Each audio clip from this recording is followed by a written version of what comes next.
Rappelons-nous que tant que nous serons sur cette terre, le péché restera une réalité dans nos vies. Romains 3, 10, 23.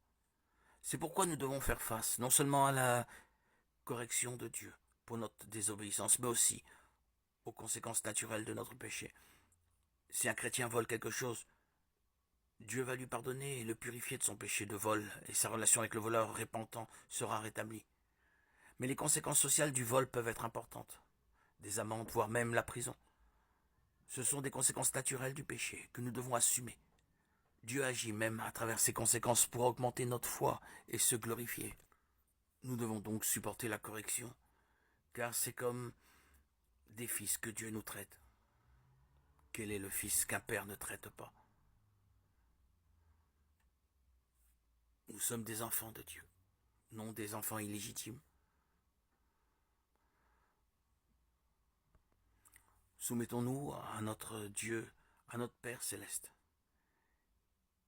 qui agit en conséquence de nos actes et pour notre bien, pour que nous ayons accès au royaume.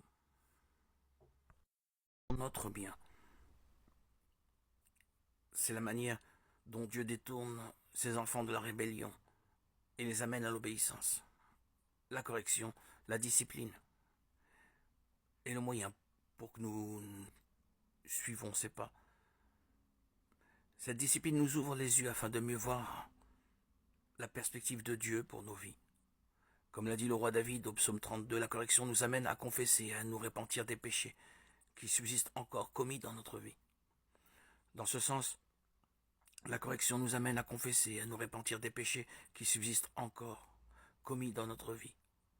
Dans ce sens, la correction est comme un nettoyage. C'est aussi un catalyseur de croissance. Plus nous saurons de choses à propos de Dieu, plus nous connaîtrons ses désirs pour nos vies. La correction nous donne l'occasion d'apprendre à nous conformer à l'image de Christ. Romains 12, 1, 2. La correction est une bonne chose. Pour les croyants, Jésus-Christ, tous nos péchés, passés, présents et futurs, ont déjà été expiés une fois pour toutes à la croix. Et il n'y a donc plus de condamnation pour nous. Il n'y a donc maintenant aucune condamnation pour ceux qui sont en Jésus-Christ. Romains 8, 1. Grâce au sacrifice de Jésus-Christ, quand Dieu nous regarde, il ne voit que la justice de Christ.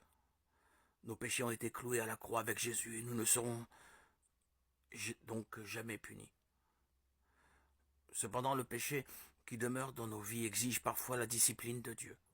Si nous continuons à pécher sans nous repentir et nous en détourner, Dieu exercera sa discipline divine dans notre vie. S'il ne le faisait pas, il ne serait pas un Père aimant qui se soucie de ses enfants.